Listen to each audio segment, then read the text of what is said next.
नमस्ते, कोनिचिवा। म ओसिएन education फाउन्डेसनको director Bhaktabahadur धामी।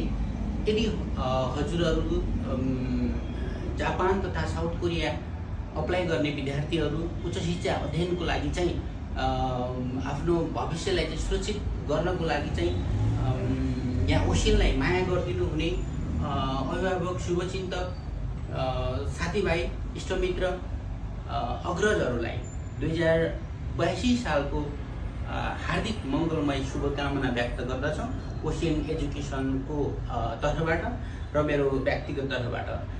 यदि तपाईँहरू उच्च शिक्षाको लागि जापानिज भाषा पढेर जापान जाने र आइएल्स गरेर साउथ कोरिया जाने इच्छा राख्नु भएको छ भने हामीले विगत लामो समयदेखि जापान तथा साउथ कोरियामा अप्लाई गर्ने भाइ बहिनीहरूको लागि हामीले उचित परामर्शहरू दिइरहेका छौँ।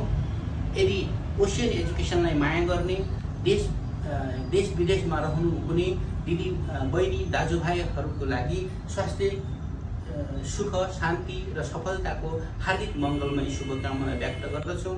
ओसिएन एजुकेसन फाउन्डेसन योरिस्कु नेगाई दशिमास।